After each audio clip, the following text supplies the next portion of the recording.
మాజీ ప్రధాని దేవగౌడ మనవడు ప్రజ్వల్ రేవణ్ణకు జీవిత ఖైదు పడింది. మహిళలపై అత్యాచారం కేసులో ప్రజ్వల్ రేవణ్ణను దోషిగా తేల్చిన బెంగళూరు ప్రత్యేక కోర్టు ఆయనకు జీవిత ఖైదు విధిస్తూ తీర్పిచ్చింది.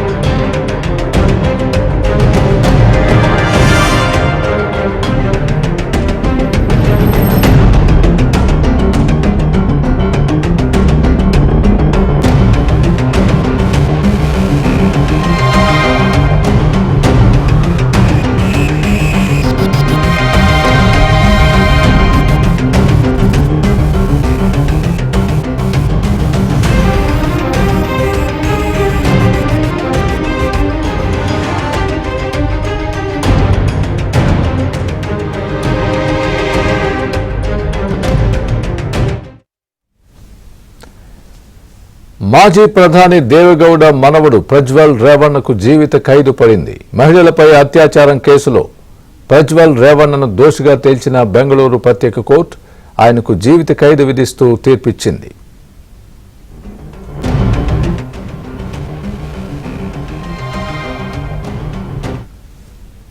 ఇదే అంశానికి సంబంధించి మరింత సమాచారం మా ఇన్పుట్ ఎడిటర్ శ్రీహరిని అడిగి తెలుసుకుందాం. శ్రీహరి, చెప్పండి. కటకటాల వెనక్కు రేవణ్ణ వెళ్తున్నట్టుగా మనం చూస్తున్నాం. ఈరోజు బెంగళూరు ప్రత్యేక కోర్టు తీర్పిచ్చింది. జూలై 31 నుంచి 30ని చెప్పడం జరిగింది. తీర్పు రిజర్వ్ చేయడం జరిగింది. ఈరోజు తీర్పు ఇవ్వడం జరిగింది. ఆయనకు జీవిత ఖైదు విధిస్తున్నట్టుగా మనం చూస్తున్నాం. Breaking news. దీనికి సంబంధించి మీ దగ్గర ఉన్న పూర్తి అప్డేట్ ఏంటి? ఈరోజు కోర్టు ఎలాంటి వ్యాఖ్యలు చేసింది ఈ తీర్పు నేపథ్యంలో? స్వామి, కర్ణాటక రాజకీయాలను కుదిపేసినటువంటి ప్రజ్వల్ రేవణ్ణ ఎపిసోడ్ లో బెంగళూరు ప్రజాప్రతినిధుల ప్రత్యేక న్యాయస్థానం నిన్న దోషిగా ప్రకటించింది. ఇవాళ శిక్ష కూడా ఖరారు చేసింది. సో రేవణ్ణకు జీవిత ఖైదీగా విధించినటువంటి పరిస్థితి.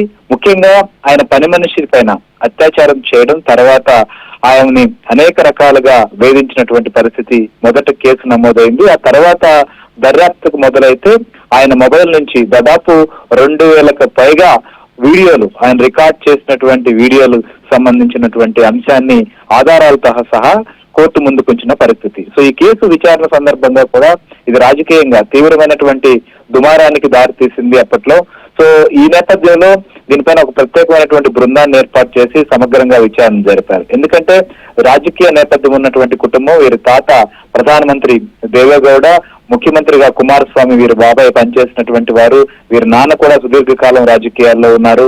మొత్తం వీరు సంబంధించినటువంటి కుటుంబం అంతా రాజకీయంగా తీవ్రమైనటువంటి ప్రభావం చూపించేటువంటి కుటుంబం కాబట్టి కర్ణాటక రాజకీయాల్లో దీనికి సంబంధించి ప్రాధాన్యత కూడా సంతరించుకుంది. అయినప్పటికీ ఈ కేసు సంబంధించినటువంటి విషయాల్లో సమగ్రమైనటువంటి విచారణ జరిపించాలని చెప్పి నిర్ణయానికి రావడం, దీనికి కుమారస్వామి సంబంధించినటువంటి కుటుంబీకులు కూడా అభ్యంతరం చెప్పలేదు. ఎందుకంటే దీనిపైన వాస్తవాలు బయటికి రావాలి.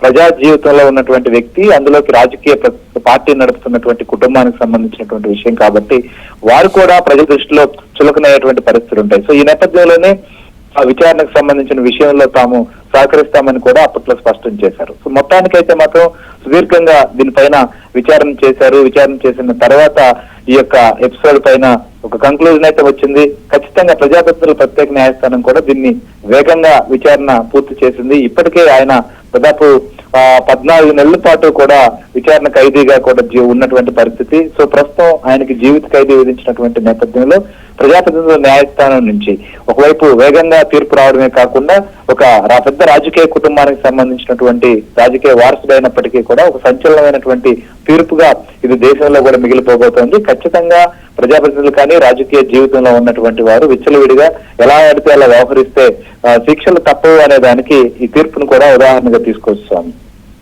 Right. Thanks for the update Srihari.